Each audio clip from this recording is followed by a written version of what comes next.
የራዛ ሚዲያ ተከታታዮች የዕለቱ ዜናዎች እንሆ። በቅድሚያ አርዕስተ ዜና። የኢትዮጵያ ብሔራዊ ባንክ አዲስ መመሪያ አወጣ። በአመት ከ2 ሚሊዮን ብር በላይ የሚያገኙ ቲክቶከርና ዩቲዩበሮች የንግድ ስራ ገቢ ግብር ሊከፍል ነው አለ መንግስት። የመርካቶ ነጋዴዎች ተባረሩ። በኢራን ላይ ተጨማሪ ጥቃት ሊፈጸም እንደሚችል ትራምፕ ተናገረ።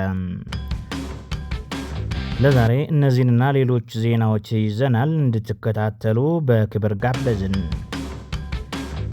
መላ መርካቶን ባሳዘነው በትናንትናው ክስተት ከ150 በላይ ነጋዴዎች ሱቃቸው የፈረሰ ቦታው ለአንድ ባለሀብት መሰጠቱ ታወቀ። የአመት ወል ባዋዋሉን ወር ባልሞላ ጊዜ ውስጥ ከሁላችን ውጪ እንደ ቆሻሻ አውጥተው ጣሉን። ከእያንዳንዳችን የአመት የመንግስት ኪራይ ሁሉ ተቀብለው ነበር አሉ የመርካቶ ነጋዴዎች። ብሔራዊ ባንክ አዲስ መመሪያ ባወጣው መመሪያ መሰረት የባንክ ደንበኞች መረጃዎቻቸውን ወይም አካውንታቸውን ከፋይዳ ዲጂታል ቁጥራቸው ጋር ማስተሳሰር እንደሚጠበቅባቸው አሳስቧል። ይህን መመሪያ ባንኮች እንዲያስፈጽሙ አዟል። በዚህ መሰረት ባንኮች መመሪያውን ለማስፈጸም እነርሱን የብሔራዊ ባንክ ትዕዛዝ ለደንበኞቻቸው እያሳወቁ ነው። በ100 ሚሊዮን የሚቆጠር የባንክ አካውንት ባለበት ሀገር ይህንን መመሪያ በተቀመጠው የጊዜ ገደብ ተፈጻሚ ማድረግ ምን ያህል ይቻላል የሚለው ጥያቄ እንደተጠበቀ ሆኖ ለባንኮች ተጨማሪ ስራ መፍጠሩ አይቀርም። ይህም ቢሆን መመሪያው መተግበሩ ግድ ነው ተብለዋል። በአመት ከ2 ሚሊዮን ብር በላይ የሚያገኙ ቲክቶከሮችና ዩቲዩበሮች የንግድ ስራ ገቢ ግብር ሊከፍሉ ነው። እንደ ቲክቶክና ዩቲዩብ ካሉ ማህበራዊ ሚዲያ መድረኮች በአመት ከ2 ሚሊዮን ብር በላይ ገቢ የሚያገኙ የዲጂታል ይዘት ፈጣሪዎች እንቅስቃሴያቸውን በንግድ ስራነት ተቀጥሮ ግብር እንዲከፍሉ የሚያደርግ ረቂቅ ህግ ተዘጋጀ። የገንዘብ ሚኒስቴር ያዘጋጀው ረቂቅ ደንብ የዲጂታል ይዘት ፈጣሪዎች ማስታወቂያዎችና ስፖንሰሮቻቸውን ጨምሮ በተለያዩ መንገዶች ያገኙትን ሁሉንም የገቢ መጠን የሚያሳይ የሂሳብ መዝገብ እንዲይዙ ያስገድዳል። ኢትዮጵያ ውስጥ ጥቂት ለማይባሉ ወጣቶች የገቢ ምንጭ በሆነው የዲጂታል ይዘት ፈጠራ የሚገኝ ገቢ ታክስ የሚጣልበት ሁኔታ በዝርዝር የተቀመጠው የገንዘብ ሚኒስቴር ባዘጋጀው የገቢ ግብር ረቂቅ ደንብ ነው። የሶማሊያው ፕሬዝዳንት ሐሰን ሼክ መሐመድ ትናንት ሰኞ ወደ ቱርክ አቅንተዋል። ፕሬዝዳንቱም እስራኤል ለሶማሌላንድ የሉዓላዊ ሀገርነት እውቅና ከሰጠች በኋላ ወደ ውጭ ሀገር ሲጓዙ ቱርክ የመጀመሪያዋ ሀገር ነች።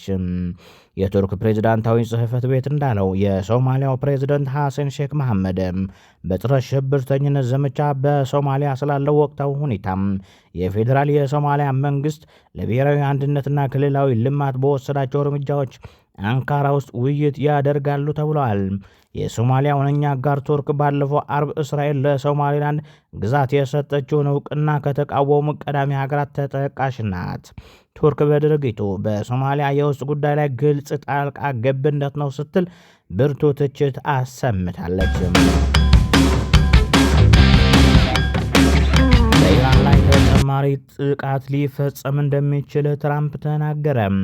ባለፈው ዓመት ሰኔ እስራኤልና አሜሪካ በኢራን ላይ ከፈጸሙት ጥቃት በኋላ ኢራን የሚሳኤልና የኒውክሌር ግንባታ ፕሮግራሟን መልሳ እየገነባች ነው የሚለውን ዘገባ ተከትሎ ትራምፕ ጥቃት ሊፈጸምባት እንደሚችል ተናግረዋል።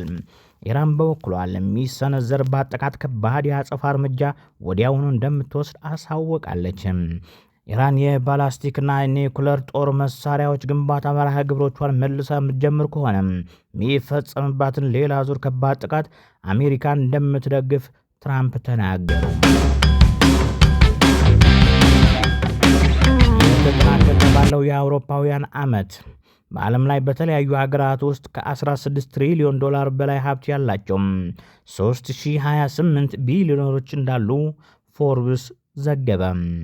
ይህ የባለጸጎች ቁጥር ባለፈው የአውሮፓውያን ዓመት ከነበሩት ቢሊዮነሮች ላይ 247 ባለሀብቶች በቢሊዮኖች ማማ ላይ በመምጣታቸው ጭማሬ አሳይቷል። እነዚህ የዓለማችን ቢሊዮነሮች በተለያዩ መስኮች በስራ ፈጣሪነት፣ በመዋዕለ ንዋይ አፍሳሽነትና በውርስ ባገኙት ገንዘብ ነው ቀዳሚ የሀብታሞች ዝርዝር ውስጥ የተካተቱትም ከዓለም ሀገራት መካከል ከፍተኛ የቢሊዮነር ቁጥር ያላት አሜሪካ ስትሆን 902 ቢሊዮነሮችን አሏት። ሁለተኛዋ ደግሞ ቻይና ስትሆን ከዜጎቿ 516 ቢሊዮነሮች ናቸው።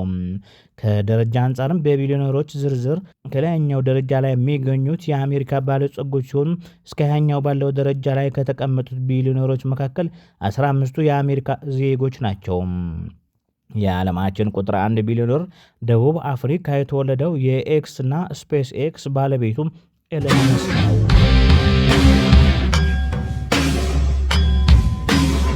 የተወደዳችሁ ተመልካቾቻችን ለዛሬ ያዝነው ዜና ይህን ይመስል ነበር። ስለተከታተላችሁ አመሰግነን። ሰላም።